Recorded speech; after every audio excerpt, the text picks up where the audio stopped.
नैमिषारण्य में इकट्ठे सब लोग हैं, है ना। सुत गोस्वामी को प्रश्न करते हैं। अभी सुत गोस्वामी उत्तर देने के लिए तैयार है, वो उत्साहित हो जाते हैं प्रश्न सुन के। किसका प्रश्न सुनकर? शौनक आदि ऋषियों का प्रश्न सुनकर सुत गोस्वामी और उत्साहित हो जाते हैं बोलने के लिए। क्यों बोलने के लिए? क्योंकि आपका जो प्रश्न है वो कृष्ण से संबंधित है।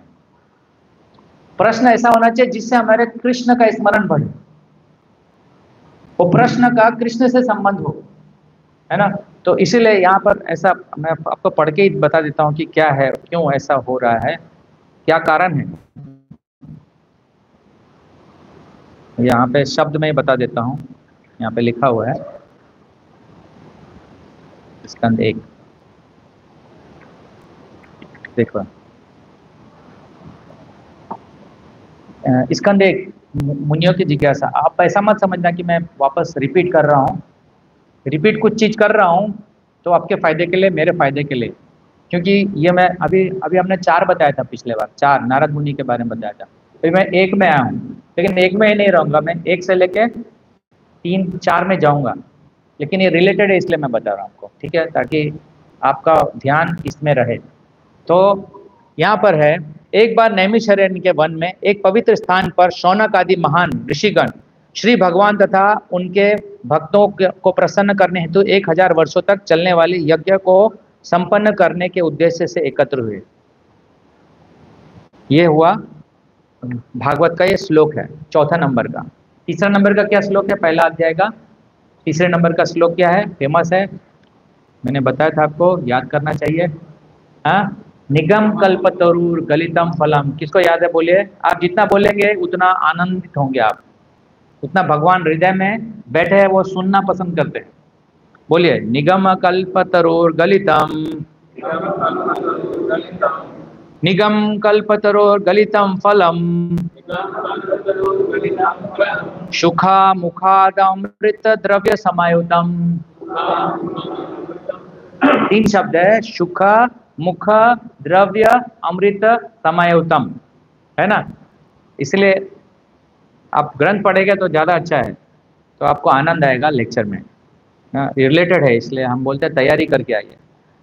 अभी हम आपको दिखाएंगे प्रभुपाद जी को परपट पढ़ने में कितना आनंद आता है। और प्रभुपाद जी बोलते हैं कि my pursuits are my transcendental ecstasies. सुना है आपने? माय परपट्स, प्रभुपाद जी ने बोला है कि ये परपट जो है ये खास बात है। देखिए, ये तो यहाँ पे जो अनुवाद पढ़ता हूँ मैं इस श्लोक का, पहले पूरा श्लोक पढ़ता हूँ क्योंकि श्लोक पढ़ने में आनंद आता है ना। क्योंकि श्लोक जो है मुक्त जीवात्माओं ने उच्चारण किया है, इसलिए वही अगर हम उच्चारण करेंगे तो हमें वही एनर्जी मिलेगा, वही पोटेंसी मिलेगा। निगम कल्पतरुर गलितम फलम, सुखा मुखादामृत द्रव्य समायुतम, पिबत भागवतम रसमालायम। अभी अंतिम लाइन बहुत इंटरेस्टिंग है। मुहुरहो रसिका भुवि भावुका। तो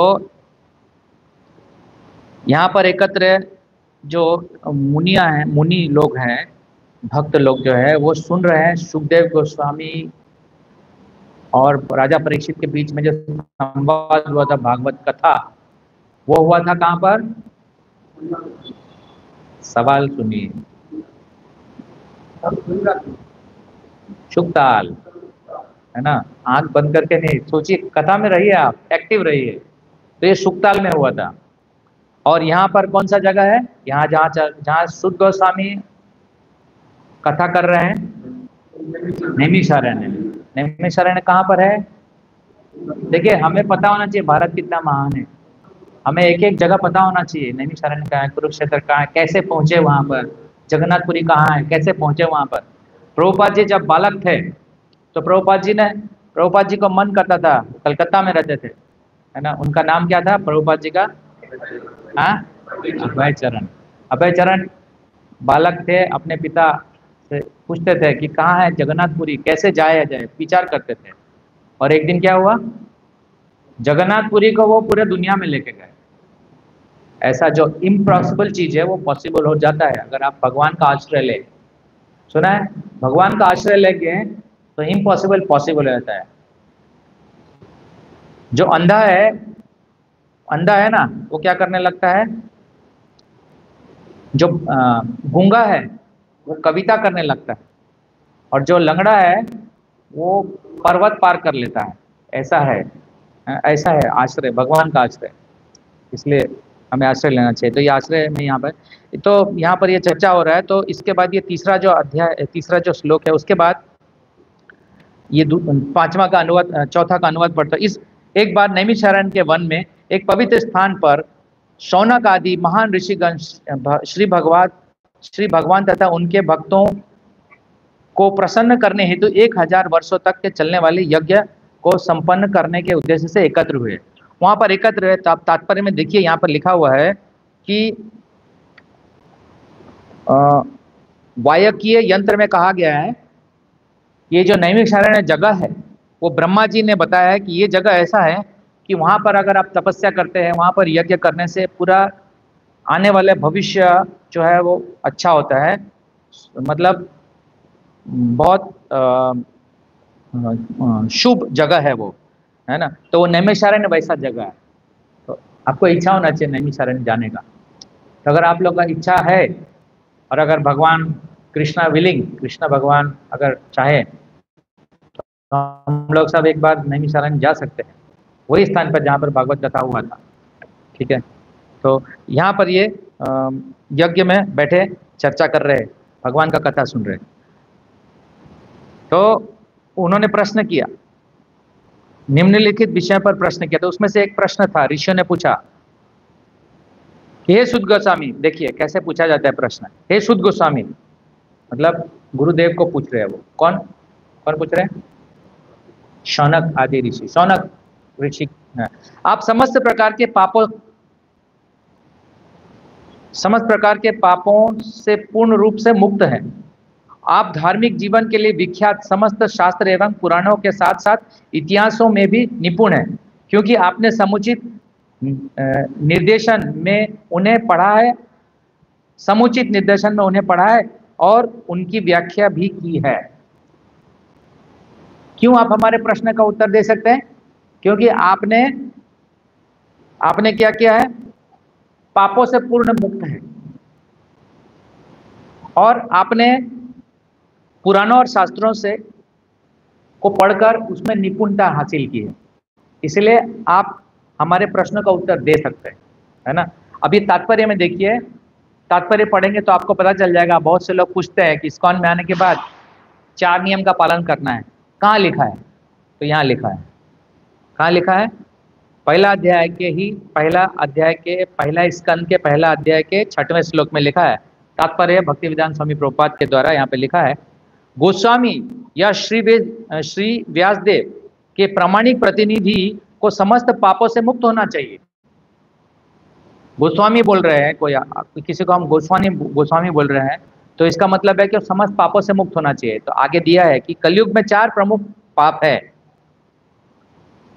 बहुत लोग को रटाया जाता है, दीक्षा के समय में रटाया जाता है, ये 4 पाप करे, बोल दो, नशा नहीं करेंगे, अवैध स्त्री पुरुष संबंध नहीं करेंगे, पशुवध नहीं करेंगे, इससे सब रटाया जाता है और फिर दीक्षा दे दी जाती है। लेकिन आप देखिए, आपको समझना है यहाँ पर क्या है। पहला है स्त्रियों के साथ अवैध संबंध, दूसरा है पशुवध, तीसरा है मादक द्रव्यों का सेवन, और चौथा है सभी प्रकार की द्यूत क्रीड़ा। द्यूत क्रीड़ा मतलब, आप लोग हिंदी समझते हैं ना, क्योंकि बहुत से लोग गुजराती हैं, मैं हिंदी बोल रहा हूँ, हिंदी समझते हैं ना सब लोग। द्यूत क्रीड़ा, द्यूत मतलब जुआ, क्रीड़ा मतलब खेल, जुआ खेल, जुआ वो लॉटरी, या फिर वो हॉर्स रेस नहीं करते, डरबी रेस या ऐसे कुछ जुआ में पैसा लगाने, मतलब वो सब, तो वो सब नहीं करना है। तो किसी गोस्वामी को व्यास आसन पर बैठने का तभी साहस करना चाहिए जब वो इन सभी पापों से मुक्त हो। व्यास आसन पर वही बैठ सकता है जो इन सब पापों से मुक्त हो। क्यों पापों से मुक्त होना चाहिए, आप बताइए?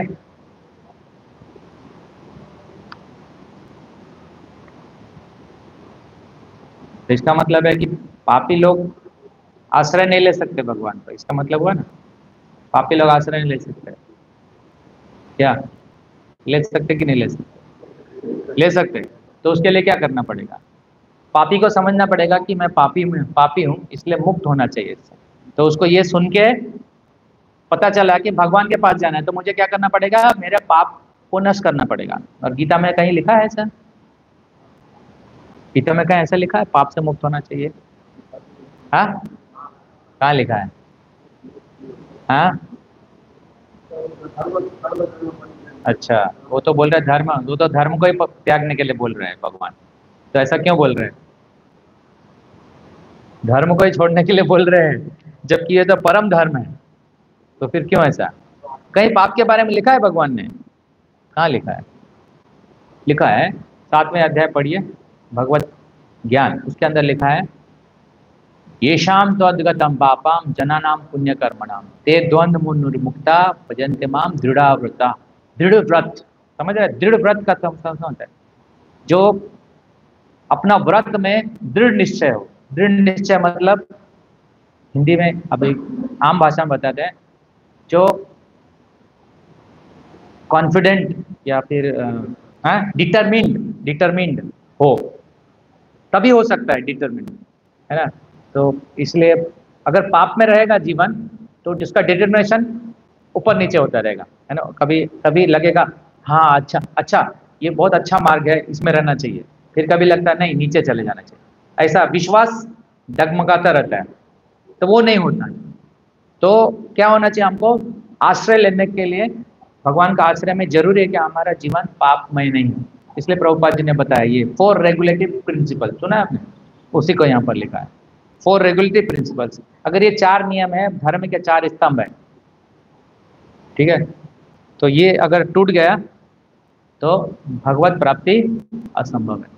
हाँ, अब आप बात आते हैं कि क्या पापी लोग आश्रय ले सकते हैं? तो बहुत से पापी लोग आश्रय लेते हैं, हम लोग ले रहे हैं, तो फिर हम लोग भी ले रहे हैं आश्रय। इसका मतलब है कि हमने समझा कि पाप है, तो पाप से दूर रहना चाहिए, पाप निकाल दिया, तो इसलिए भगवान बोलते हैं सब धर्मान परित्याज्य का मतलब हुआ कि अभी तुमने जितना भी तरह का, चाहे वो भौतिक कार्य हो या जो भी कुछ अपने जीवन के लिए कुछ किया हुआ है, अलग अलग प्रकार के सोचते रहते हैं, वो अपना अपना धर्म बना के रखा है, अपने मन का धर्म, है ना। ऐसे निश्चय करते लोग कि हम सोमवार को शराब नहीं पिएंगे या फिर शुक्रवार को नहीं खाएंगे, ऐसे सब बोलते हैं, अंडा बंद आज से, ऐसे बोलते हैं। फिर वो टूटते रहता है, वो संकल्प करते हैं, फिर बाद में टूट जाता है।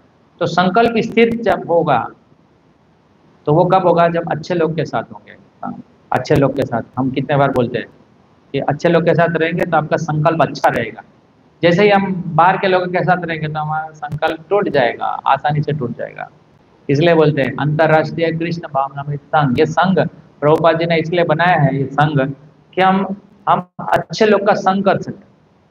और हमारे मुख्य जो संग देने वाले हैं वो प्रभुपाद है, प्रभुपाद जी हैं। और प्रभुपाद जी संग देते हैं ये ग्रंथ में से, ग्रंथ में उनके इंस्ट्रक्शन से संग मिलता है। अभी इंस्ट्रक्शन नहीं मिल रहा है ना हमको, हमारे दिमाग, हमारे मन में ये बात कब आएगा?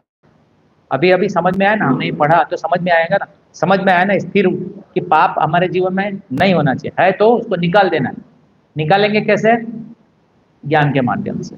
ये भागवत पढ़ने से आप सब कुछ संभव है, मैं आपको बताऊंगा धीरे धीरे और कैसे संभव है। तो इसमें क्या है, तो इस तरह से चल रहा है बात। तो शुद्ध गोस्वामी, आप ज्येष्ठ विद्वान एवं वेदांती होने के कारण ईश्वर के अवतार श्रील वेदव्यास के ज्ञान का अवगत है।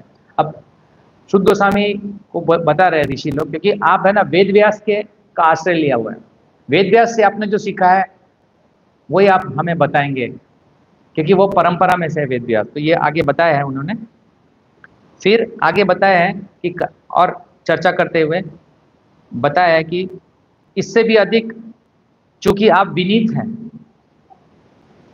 विनीत है, आप आपके गुरुओं में से एक सौम्य शिष्य जानकर आप पर सभी प्रकार से अनुग्रह किया है, अतः आप हमें यह सब बताएं जिसे आपने आपने उनसे वैज्ञानिक ढंग से सीखा है। इसलिए क्योंकि आप विनीत है, मतलब विनीत मतलब आप विनम्र है, आप हम्बल है। हम्बल है का मतलब क्या है? हम्बल एक गुण होता है। विनम्र, विनम्र का क्या मतलब है? कोई बताना चाहेंगे विनम्र का मतलब क्या? नम्रता या विनम्रता का क्या मतलब हुआ?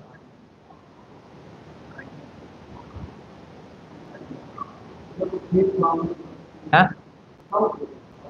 नहीं, विनम्र वो तो सम हो गया ना, समभाव हो गया। विनम्र, सबके साथ आदत बात करते हैं।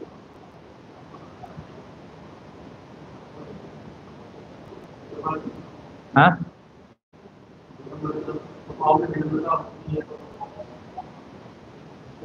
देखिए जिसके पास ज्ञान है ना उसके पास विनम्रता आती है। लेकिन कौन प्रकार, कौन सा ज्ञान? दो तरह का ज्ञान हो गया। 13वें अध्याय गीता में भगवान बताते हैं, 13वें अध्याय में, क्षेत्र क्षेत्रज्ञ चापि माम विधि सर्व क्षेत्रेषु भारत। मतलब भगवान बता रहे हैं 13वें अध्याय में कि ज्ञान का डेफिनेशन क्या है। हम लोग क्या समझते हैं ज्ञान मतलब? हम लोग समझते हैं ज्ञान मतलब उसको पता है कि यहाँ से चांद का डिस्टेंस कितना है, यहाँ से मुंबई का डिस्टेंस कितना है, या फिर लेटेस्ट कैमरा वाला मोबाइल फोन कौन सा है, उसको हम लोग ज्ञान समझते हैं। लेकिन वो ज्ञान नहीं है, वो है, वो क्या है? सूचना है, इंफॉर्मेशन है, इंफॉर्मेशन। ज्ञान मतलब जो बदलता नहीं है। अब जैसे भारत का राजधानी क्या है? दिल्ली। अगर 500 साल पहले पूछा भारत का राजधानी क्या है था, बदल गया ना, तो ज्ञान नहीं हुआ ना, वो बदलते रहे। ज्ञान मतलब जो बदलता नहीं है, ज्ञान मतलब दिव्य ज्ञान। दिव्य ज्ञान मतलब जो प्रकृति के ज्ञान से परे, प्रकृति से परे। मैं सनातन हूँ, भगवान सनातन है, मैं उस सनातन भगवान का पुत्र हूँ। I am the richest son of the richest father. I may not be richest but my father is richest. आप समझो, हम भगवान, भगवान के इतने अच्छे गुण हैं, इतने अच्छे गुण हैं, तो वही गुण का कुछ अंश हमें होना चाहिए, अभी नहीं है। तो let us develop our cells, हम अच्छे पुत्र बनने का योग्यता प्राप्त करें। वो जैसे अर्जुन के पास है, अनेक अनंत लोगों के पास है, तो वो गुण जब हम में आता है तो हम विनम्र हो जाते हैं, विनम्र। और कोरा ज्ञान जो होता है ना, खाली ज्ञान, मुझे पता है हिमालय का हाइट कितना है बताइए, माउंट एवरेस्ट का हाइट कितना है? 8,848, एकदम परफेक्ट।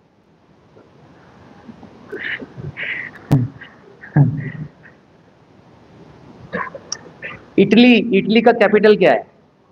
रोम। इटली का करेंसी क्या है? हाँ, 50 साल पहले पूछते थे उसकी इटली का करेंसी क्या था? मुझे पता है, लीरा। तो मेरे को अहंकार है, मुझे अहंकार है क्योंकि मैं भौतिक ज्ञान प्राप्त किया है। तो जितने भी लोग भौतिक ज्ञान प्राप्त किए हैं वो अहंकार शून्य नहीं है, उनके पास बहुत अहंकार है। कुछ लोग दिखाते नहीं है लेकिन अंदर रहता है, जब आप बात करो तो पता चलता है। ठीक है ना? ये सब डिस्कस किया हुआ है दूसरे अध्याय के 54 से लेके 72 नंबर के श्लोक में, कि कैसे बोलता है भक्त, कैसे बोलता है, कैसे सुनता है, कैसे बैठता है ना, वो सब आया। तो कहने का मतलब, विनीत का मतलब क्या है कि वो जो ज्ञानी है ना, परम पुरुष का ज्ञान है जिसको, वो विनीत होता है, वही नम्र हो सकता है। बाकी भौतिक ज्ञान वाले कोई नम्र नहीं हो सकते। बड़े professor, DSC, BSc, GSC, PhD, क्या क्या डिग्री होगा, जितना बड़ा डिग्री होगा उतना नीचे होगा। ठीक है? तो वो विनीत, विनीत मतलब भगवत ज्ञान से भरपूर। बरगद का पेड़ होता है वो विनीत होता है, विनीत। और ताड़ का पेड़ होता है, तार का पेड़ टॉल होता है, लंबा होता है, उसको बहुत अहंकार होता है, उसके पास कुछ देने के लिए नहीं है। बरगद का पेड़ सब कुछ देने के लिए है कि नहीं? छाँव देता है, कितना बड़ा बात है, छाँव देता है, और तार का पेड़ नहीं दे सकता। ऐसे विनीत मतलब नम्र। आगे और बहुत जरूरी है ये सब भाव प्राप्त करना, है ना? तो वो विनीत है, इसलिए आप बता सकते हैं, आपने आश्रय लिया। ठीक है? फिर आगे बताते हैं, ये वाला बहुत इंपॉर्टेंट श्लोक है और मैं कई बार बोलता हूँ और आप सबको यही याद कर लेना चाहिए। प्रायेण अल्पायुष सभ्य कला अस्मिन् युगे जना मंदा सुमंद मतयो मंद भागी उपद्रुता। अब जो सुद गोस्वामी है, सुद गोस्वामी को ये लोग बता रहे हैं, जो ऋषि लोग हैं, कि कलयुग के अंदर हम लोग, हे विद्वान, कली के लोग, लौह पुरुष में मनुष्य की आयु कम है ना? किसका आयु कम है? हम सब का आयु कम है। हम सब झगड़ालू है कि नहीं? झगड़ालू है कि नहीं? है कि नहीं? प्रसाद के लाइन में खड़े रहो दोपहर को 12 बजे। तू मेरे से पहले आगे कैसे आ गया, है ना? मुझे जाना चाहिए, मैं तो सेवा किया, इतने साल से मैंने सेवा किया, तो मुझे जाना चाहिए, मुझे पहले प्रसाद मिलना चाहिए, है कि नहीं? मेरा नाम आना चाहिए, मैंने बहुत बड़ा डोनेशन दिया, मेरा नाम नहीं दिया तुमने, क्या बात करते, अगले बार देखना फिर। हाँ ठीक है। आलसी, झगड़ालू, आलसी, पदभ्रष्ट और अभागे होते हैं, तथा साथ ही साथ सदैव विचलित रहते हैं। विचलित मतलब समझते हैं? विचलित मतलब वो आ गया तो उसमें सब आ गए। विचलित मतलब डिस्टर्ब है ना, पता नहीं क्या मन में विचार आता है, कब क्या हो जाएगा, ऐसे डिस्टर्ब। तो ये अच्छा है याद करने के लिए। 10वां नंबर का श्लोक।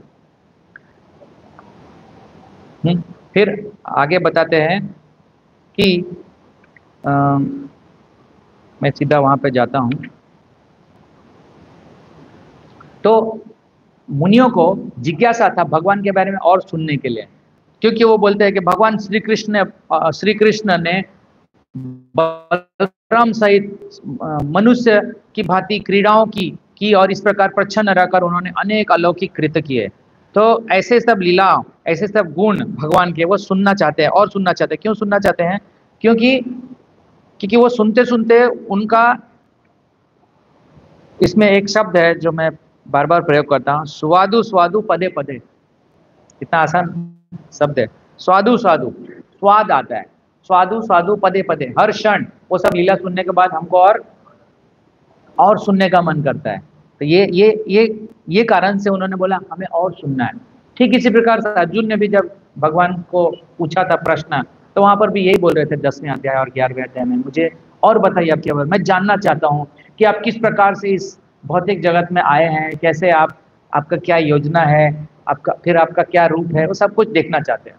ठीक उसी प्रकार से ये ऋषि लोग ने भी प्रश्न किया।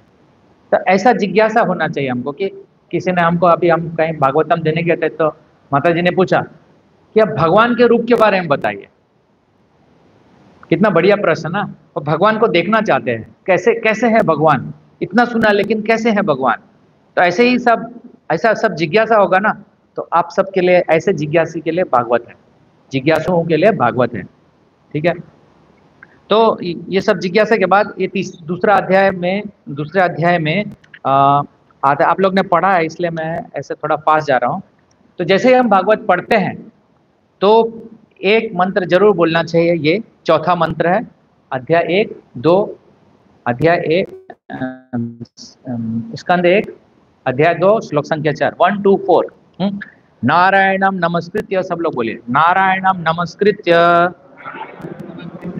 नरं चैव नरोत्तमं, नारायणं नमस्कृत्य नरं चैव नरोत्तमं, देवीं सरस्वतीं व्यासं ततो जयमुदीरयेत्। अनुवाद सुनिए। विजय के साधन स्वरूप इस श्रीमद् भागवतम का पाठ करने के पूर्व मनुष्य को भगवान श्री नारायण को, नरोत्तम नर नारायण ऋषि को, विद्या की देवी माता सरस्वती को तथा ग्रंथकार श्रील वेद व्यास को नमस्कार करना चाहिए, उसके बाद पढ़ना चाहिए, है ना।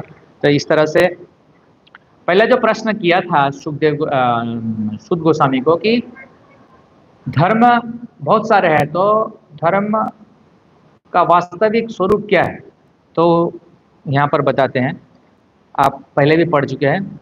सवय पुंसा परो धर्मो यतो भक्ति रदोक्षजय अहेतुकी अप्रतिहता ये आत्मा सुप्रसिद्धति। संपूर्ण मानव के लिए परम वृत्ति धर्म वही है जिसके द्वारा सभी मनुष्य श्री भगवान के दिव्य प्रेमा भक्ति प्राप्त कर सके, और ऐसी भक्ति निस्वार्थ तथा अखंड होनी चाहिए जिससे आत्मा पूर्ण रूप से तुष्ट हो सके। अब देखिए, यही विषय है जो भगवान और अर्जुन के बीच में संवाद होता है। पहले धर्म बात क्या कर रहे हैं कि अधर्म है, युद्ध नहीं करना चाहिए, उधर सामने पितामह है, उधर सामने मेरे सब जानने वाले हैं, सब रिश्तेदार है, और आप बोल रहे हैं उनका हत्या कर दो, तो सही है, नहीं करना चाहिए। तो वो धर्म के दृष्टि से सही है अर्जुन, लेकिन भगवान तैयार नहीं है। भगवान बोलते हैं क्योंकि अभी क्या हमारा पहचान है, हम अपने आप को शरीर से पहचान कर रहे हैं। जब तक आदमी शरीर से पहचान करता रहेगा तब तक असली समझ नहीं आएगा उसको, तब तक वो मोहित रहेगा, अज्ञान में पड़ा रहेगा, और कभी भी जन्म मृत्यु के चक्कर से निकल नहीं पाएगा, क्योंकि वो समझ ही नहीं रहा है उसको कि मेरा शरीर बदलता रहता है। तो अभी तक शरीर के भावना में जब तक रहेगा आदमी, तब तक उसका प्रगति हो ही नहीं सकता। वो अपने आप को शरीर से बना हुआ आर्टिफिशियल कृत्रिम रूप का कृत्रिम रूप के हिसाब से अपने आप को एक नया नया धर्म बनाते रहेगा, है ना। जैसे कि प्रकृति के 3 गुण में से सतोगुण, रजोगुण और तमोगुण, तो सब हम लोग ये गुणों में प्रभावित रहते हैं। तो कोई व्यक्ति का हृदय सतोगुण में है तो वो सतोगुणी विचार करेगा। कोई व्यक्ति तमोगुणी है, तमोगुण में तो वैसे विचार होता नहीं है, उसमें कुछ विचार नहीं होता, पूरा अज्ञान और अघोरी अंधकार में ही रहता है वो। और रजोगुण वाले जो है वो खाली भागते दौड़ते, मतलब शॉर्ट में भागते दौड़ते रहते हैं, उनको पता ही नहीं था, खाली दौड़ना ही उसका जीवन का उद्देश्य है ना। आकांक्षाएं और असीमित इच्छाएं बना के रखते हैं। आपको पता है, मैंने बताया था आपको कि थोड़ा पढ़ा होगा आपने, मेरा आशा है। तो सतोगुण में रह के वो विचार करता है, मेरे हिसाब से ये धर्म अच्छा है, ये करना चाहिए, मनुष्य का कर्तव्य होना चाहिए, माता पिता का सेवा ही परम धर्म है। कोई बोलता है पेड़ लगाना परम धर्म है, कोई बोलता है कि पानी बचाना परम धर्म है। तो ऐसे जो है सतोगुण में रहता है जब, तो ऐसे से विचार आने लगते हैं उसको, लेकिन वो सतोगुण में ही रहता है, लेकिन इसके आगे वो नहीं बचा पाता। इसलिए सतोगुण का ड्रॉबैक क्या है, कोई बताएगा? पिछले बार बताया था मैंने। हाँ, समझ में आएगा।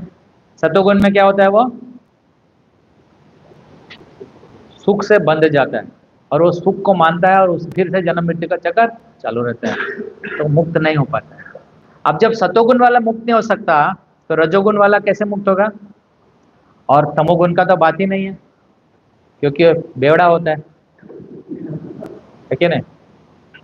मतलब वो तो फिर कहाँ जाता है, आपको पता है कहाँ कहाँ जाता है? कौन लोग बता सकते हैं? मेरा प्रश्न है, सतोगुणी लोग का गंतव्य क्या है, रजोगुणी लोग का क्या गंतव्य है, और तमोगुणी लोग का क्या गंतव्य? एक एक बताएंगे, एक आदमी। चलो मेरे को बताओ, तमोगुण का क्या गंतव्य है, वो कहाँ जाते हैं तमोगुण वाले? एक आदमी बताइए,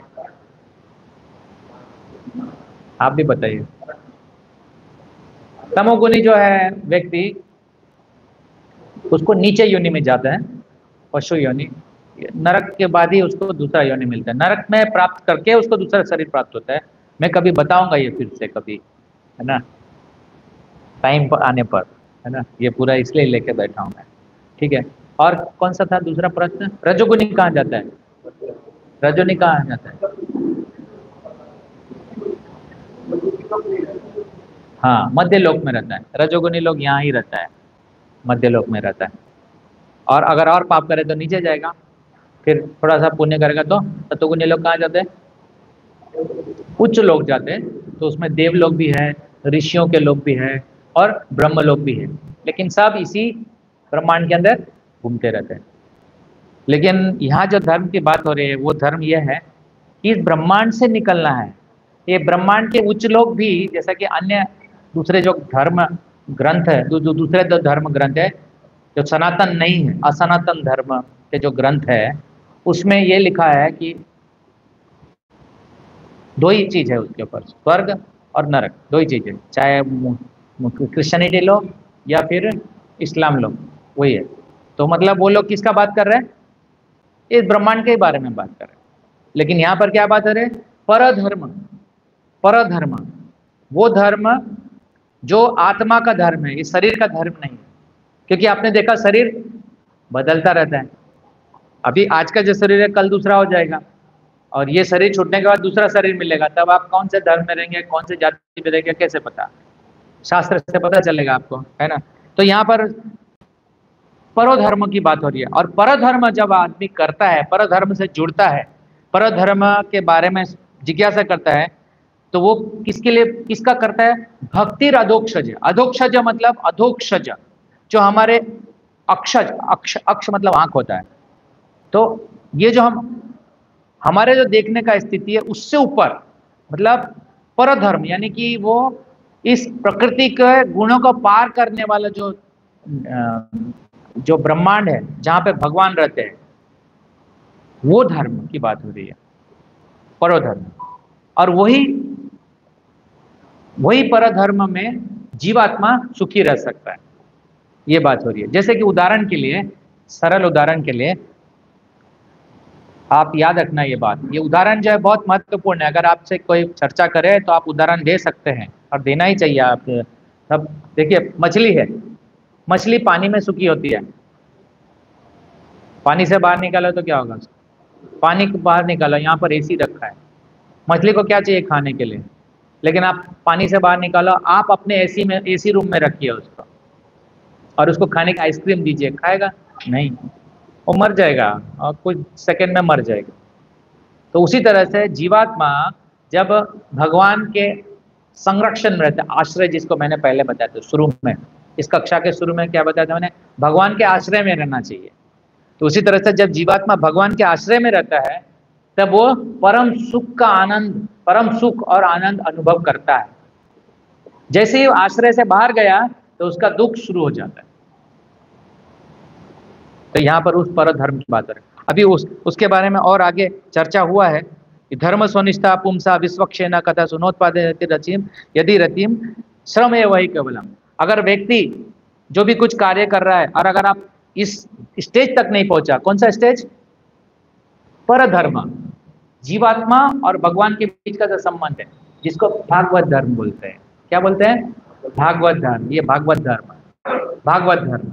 और भागवत धर्म शरीर से संबंधित नहीं है। हाँ, हम शरीर में जरूर है, लेकिन इसको सुन के, आश्रय प्राप्त करके हम इस शरीर में रहते हुए भगवान के संपर्क में आते हैं, तब हमारा धर्म हुआ भागवत धर्म। इसलिए वो सबका रिक्वायरमेंट है। कोई भी जीव जब तक इस तक नहीं पहुंचता तब तक वो संघर्ष ही करता रहेगा प्रकृति के अंदर। ठीक है, अभी वहां पर क्या बोला गया? जीवस्य तत्व जिज्ञासा नार्थो अर्थ, जीवस्य तत्व जिज्ञासा नार्थो यज श्रेय कर्म भी। हमारा धर्म इस तरह से हो कि हम तत्वों का जिज्ञासा करें। धर्म का मतलब यह है कि हमारा जो कार्य है, शरीर का कार्य है, वो करते हुए तत्व का जिज्ञासा करें। और तत्व का जिज्ञासा का क्या मतलब हुआ? तत्व क्या है वो आगे बताएं। यहाँ पर बहुत इंपॉर्टेंट है। अगर आप ये समझ गए तो आप भागवत धर्म समझ गए, और जब आप भागवत धर्म हम समझ गए तो दूसरे जो अभागवत धर्म है या जो असनातन धर्म है, उसको आप आसानी से समझकर उनको प्रेरित करेंगे कि आप इस स्थिति पर आइए, आत्मा के स्थिति पर आइए। इंपॉर्टेंट श्लोक है 1 to 11, स्कंद 1 अध्याय 2 श्लोक संख्या 11। आप लिख सकते हैं। वदन्ति तत्वस्विदं सत्वं यज्ञात्वाद्यं ब्रह्मेति परमात्मेति भगवान इति शब्दते।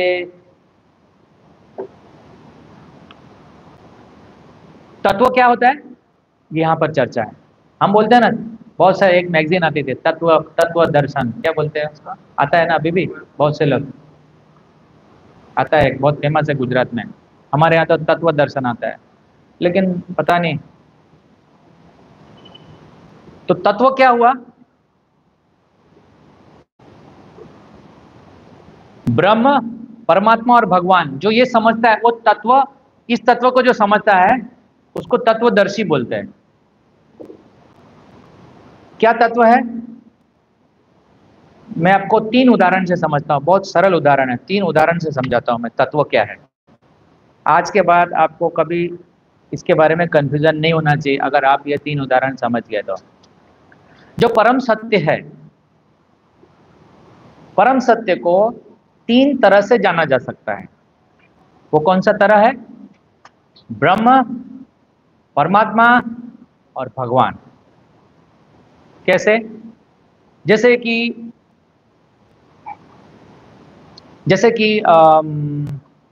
कहीं से हमको स्वाद आ रहा है, कहीं कुछ बन रहा है ना, कुछ क्या हमारे प्रसाद में क्या है आज, स्वीट में क्या है? हाँ, तो गुलाब जामुन है, तो आपने सुन लिया।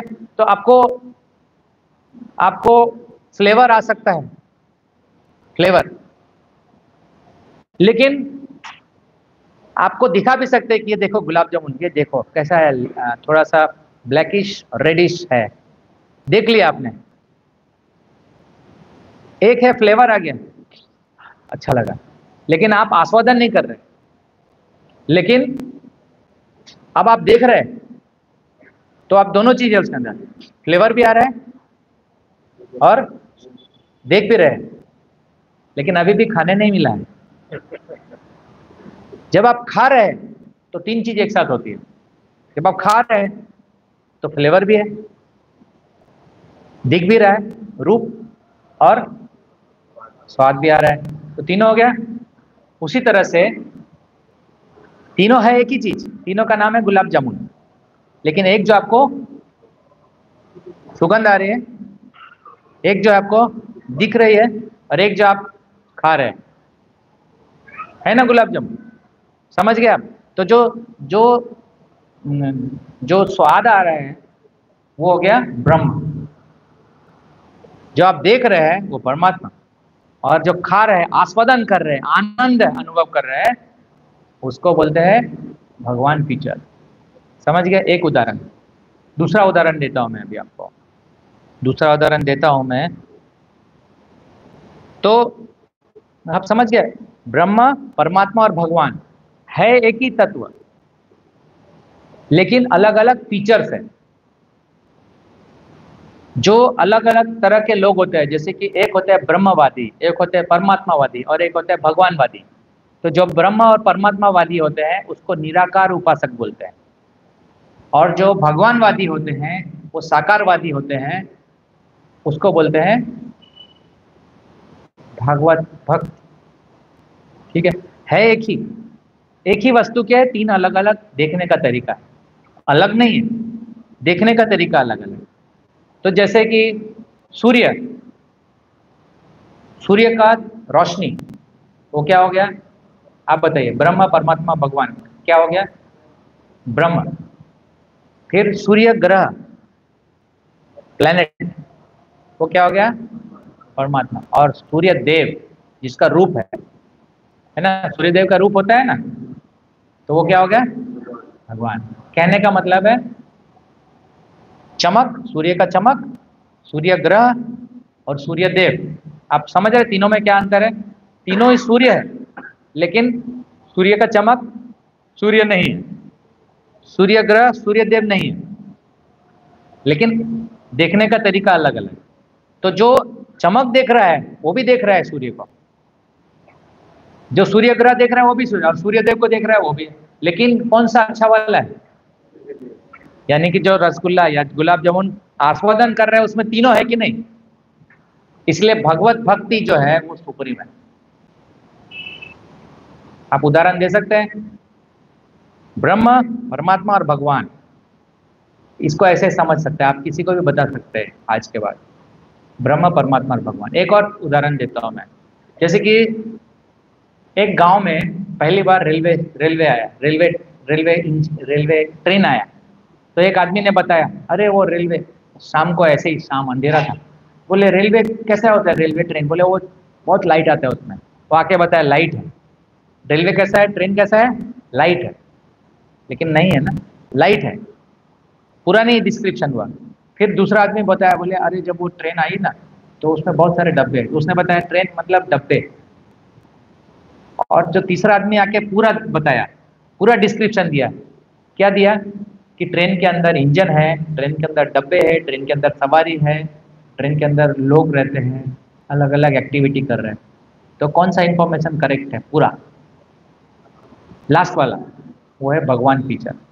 इसलिए जब हम भगवान श्याम सुंदर कृष्ण भगवान को पूछते हैं, तो इसलिए 12वें अध्याय में प्रश्न पूछते हैं, मतलब गीता की बात कर रहा हूँ मैं, 12वें अध्याय में भगवान प्रश्न पूछते हैं, भगवान को अर्जुन पूछते हैं कि निराकार रूप का उपासना करना श्रेष्ठ है कि साकार रूप का उपासना श्रेष्ठ है? वैसे तो कृष्ण भगवान का उपासना जो अर्जुन करते हैं, वो कौन सा आप उपासना कर रहे हैं?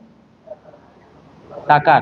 तो साकार का उपासना तो कर ही रहे हैं, लेकिन वो अपना पोजीशन सिक्योर करना चाहते हैं और बाकी को भक्तों का जो संचय है वो निकालना चाहते हैं। अर्जुन ऐसे नहीं प्रश्न कर रहे हैं, अपने लिए नहीं प्रश्न कर रहे हैं, वो सबके लिए कर रहे हैं। तो वहां पर तो स्पष्ट है वो, तो वही स्पष्टता भागवत में पूरा यहाँ पर और स्पष्ट हो गया है कि यहाँ पर बताया क्या भगवान ने वहां पर जो बताया शॉर्ट में बताया अर्जुन को, क्योंकि वहां पे 18 अध्याय बताने थे 45 मिनट में। अर्जुन तो डिवोटी है, लेकिन और डिटेल को समझना है आपको। बताया ना कि भागवत जो आप समझते हैं तो वो बहुत उदाहरण के साथ समझते हैं, तो एकदम फिक्स हो जाता है। और जो भागवत में फिक्स होता है वो भगवान में फिक्स हो जाता है। जो भगवान में फिक्स हो गया वो भगवान के साथ ही रहेगा। फिक्स, फेविकॉल का मजबूत जोड़ है ना, फिक्स। वो फिक्स वहीं से है, बाद में यहाँ पर है। फिक्स मतलब only devotee can be fixed in devotional service. ठीक है, तो ये मुझे बताना था। ठीक है, तो ये बहुत इंपॉर्टेंट है। तत्व का मैंने बाद में चर्चा किया। तत्व क्या है? तत्व ब्रह्म, परमात्मा और भगवान, ये तत्व है, लेकिन अल्टीमेट जो है वो भगवान। क्योंकि भगवान को जानना मतलब सारे चीज को जान लेना हो गया। ठीक है, तो यहाँ तक के मैं खत्म करता हूँ, उसके बाद आगे हम और चर्चा करेंगे, और भी डिटेल में और भी गहराई में चर्चा करेंगे। ठीक है, हरे कृष्णा, श्रील प्रभुपाद की जय। अभी आपको कोई प्रश्न है तो पूछ सकते हैं।